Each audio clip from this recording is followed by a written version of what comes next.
Meu avô sempre foi um homem forte, daqueles que não baixavam a cabeça para ninguém.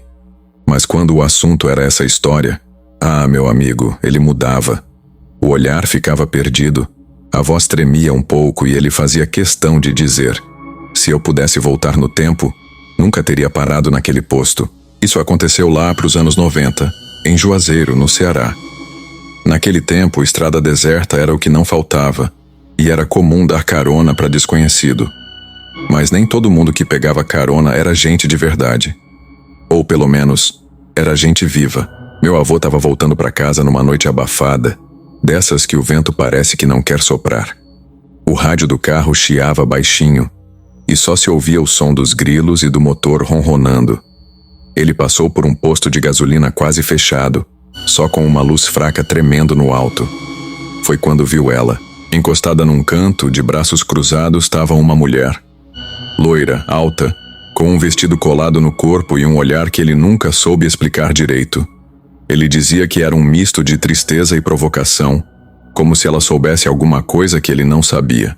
Meu avô não era bobo, conhecia bem o tipo. Sabia que ali no posto trabalhavam umas mulheres da vida. Mas essa parecia diferente. Quando ele parou o carro e abriu a porta, ela entrou sem dizer uma palavra. Só olhou para ele e sorriu de canto. Foi aí que tudo começou.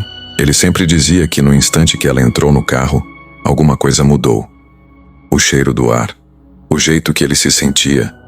Era como se um peso tivesse caído sobre ele, mas ao mesmo tempo, ele sentia uma atração que não conseguia explicar. Algo forte, que fazia o coração bater rápido e a cabeça ficar leve. Ele olhava para o rosto dela e sentia como se estivesse caindo num buraco sem fundo. Era bonito demais, perfeito demais, irreal demais. E foi só quando ele tentou tocar nela que percebeu que talvez tivesse cometido o maior erro da vida dele. Meu avô sempre jurava que não sabia o que tinha dado nele. Ele era homem vivido, já tinha visto muita coisa nessa vida, mas naquela noite, ele não era ele mesmo. A loira estava sentada no banco do passageiro, pernas cruzadas, aquele sorriso pequeno no canto da boca. O cheiro dela era diferente, doce, mas não um perfume comum. Algo que deixava a cabeça zonza, como se a realidade estivesse se dobrando ao redor dela. Ele tentou puxar conversa, perguntou para onde ela ia, mas a mulher só respondeu com a voz baixa, quase sussurrando. Um pouco mais adiante, aquilo arrepiou a espinha dele. Não era jeito de responder, não era jeito de falar. Mas ele não pensou muito, só continuou dirigindo. Até que, num impulso que nem ele soube explicar depois, estendeu a mão. O que aconteceu a seguir ele nunca conseguiu esquecer. No instante que os dedos dele tocaram o braço dela, o carro inteiro pareceu estremecer. Foi um choque frio, uma sensação de vazio absoluto. Como se por um segundo ele não estivesse mais ali. Como se tivesse tocado em algo que não existia de verdade. E então, num piscar de olhos, a loira sumiu. O banco do passageiro estava vazio. Não teve grito, não teve movimento, não teve nada. Ela simplesmente não estava mais lá. Meu avô freou o carro no meio da estrada, o coração disparado, o suor escorrendo pelo rosto. Olhou pelo retrovisor, olhou pelo vidro e nada. Nenhum sinal da mulher. Ali, naquela escuridão silenciosa, ele sentiu um arrepio diferente, um aviso, um peso na consciência. Ele sabia que tinha feito algo errado, só não sabia que dali a poucos dias pagaria um preço alto por isso, muito alto. Depois daquela noite, meu avô tentou seguir a vida como se nada tivesse acontecido, mas algo dentro dele dizia que aquilo não ia ficar barato. Os dias passaram e ele começou a perceber coisas estranhas. Primeiro foi aquela sensação ruim, como se tivesse sempre alguém olhando para ele. Depois, os sonhos. Pesadelos, na verdade. Sempre a mesma cena.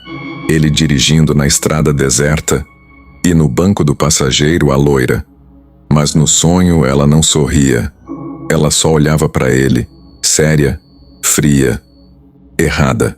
Mas foi numa noite de sábado que tudo aconteceu. Meu avô tinha saído para beber com os amigos, tentando esquecer o que tinha visto. Voltou para casa mais tarde do que de costume. meio tonto, mas ainda alerta. Quando passou pelo portão e entrou no quintal, sentiu na hora que tinha alguma coisa errada. O vento estava parado, não se ouvia um grilo sequer. Um silêncio pesado, carregado. Ele deu mais 2 passos e então sentiu. O primeiro golpe veio seco, direto no peito, jogando ele para trás. Ele tentou reagir, mas outro impacto acertou suas costas.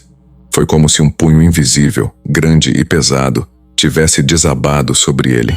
Meu avô caiu de joelhos, os olhos arregalados, tentando entender o que estava acontecendo. Mas não havia ninguém ali. Ele via a poeira subindo do chão, sentia os golpes, mas não via nada. Só o escuro da noite. E enquanto ele tentava se levantar, sentiu um calafrio percorrer o corpo inteiro. Não precisava ver. Ele sabia que era ela. Aproveitando esse momento, quero agradecer ao Antônio Carvalho, lá de Minas Gerais, que sempre apoia o canal e interage com nossos relatos. Valeu demais, Antônio. Histórias como essa são ainda mais incríveis com a participação de vocês. Meu avô conseguiu se arrastar até a porta, o peito ardendo, os braços tremendo. Quando finalmente entrou em casa e trancou tudo, sentiu as pernas falharem. Ele caiu sentado no chão, o suor escorrendo. Naquela noite ele entendeu. Não era só um encontro estranho. Não era só uma carona. Ele tinha cruzado o caminho de algo que não pertencia a esse mundo. E aquilo não ia deixá-lo em paz tão cedo. Meu avô acordou no chão da sala, o corpo inteiro doendo. A cabeça pesava e o peito ardia como se tivesse levado uma surra de verdade. Ele achou que talvez tivesse sonhado, que tudo fosse coisa da cachaça da noite anterior. Até olhar para o espelho, o rosto dele estava pálido, os olhos fundos. Mas o pior eram as marcas. No pescoço, no braço, no peito. Roxos espalhados, como se mãos invisíveis tivessem apertado e batido nele com força. Ele se levantou devagar, tentando entender. Tocava as marcas e sentia dor de verdade. Não era sonho. Aquilo tinha acontecido. A partir desse dia, a vida dele nunca mais foi a mesma. As noites viraram um tormento. Ele dormia e acordava com a sensação de que alguém estava no quarto. Portas se fechavam sozinhas. Coisas sumiam e depois apareciam em lugares estranhos.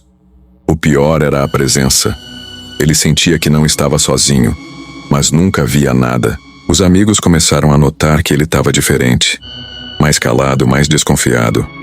Ele parou de sair à noite, evitava certas estradas e nunca mais deu carona para ninguém. O tempo passou, mas ele nunca conseguiu esquecer. E sempre que alguém perguntava, ele só dizia uma coisa: tem coisa nesse mundo que a gente não devia mexer.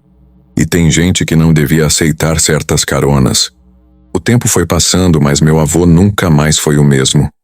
Ele ainda trabalhava, ainda levava a vida como dava, mas dava para ver no olhar dele que alguma coisa tinha mudado.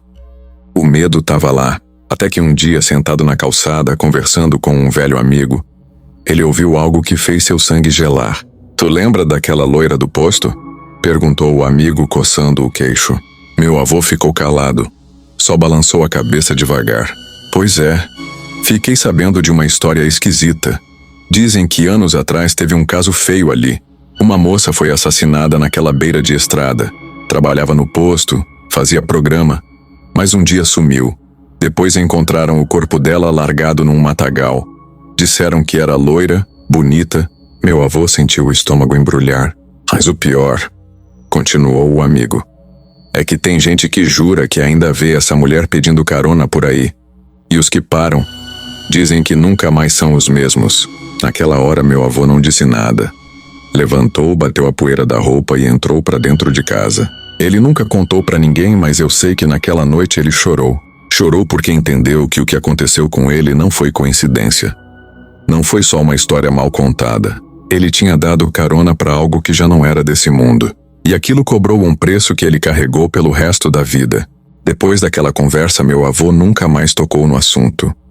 Mas o medo, esse nunca foi embora. Ele evitava aquela estrada. Nunca mais olhava para um posto de gasolina do mesmo jeito.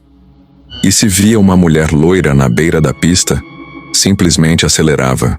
Anos depois, já mais velho, ele sentava na varanda de casa olhando para o nada. Sempre com aquele olhar perdido, como se ainda ouvisse o eco daquela noite. E ele sempre dizia: o erro não foi dar a carona. O erro foi tentar tocar no que não era mais desse mundo. E essa é a parte que fica na cabeça. Quantas histórias dessas existem por aí? Quantas pessoas já cruzaram com algo que não devia mais estar aqui? Talvez você já tenha passado por algo assim e nem percebeu. E agora eu te pergunto: se estivesse no lugar do meu avô, você teria parado para dar a carona? Ou teria seguido em frente sem olhar para trás? Se essa história te arrepiou, compartilha com alguém que gosta de mistérios reais. E não esquece de comentar aqui embaixo. Você acredita que algumas almas ficam presas nesse mundo?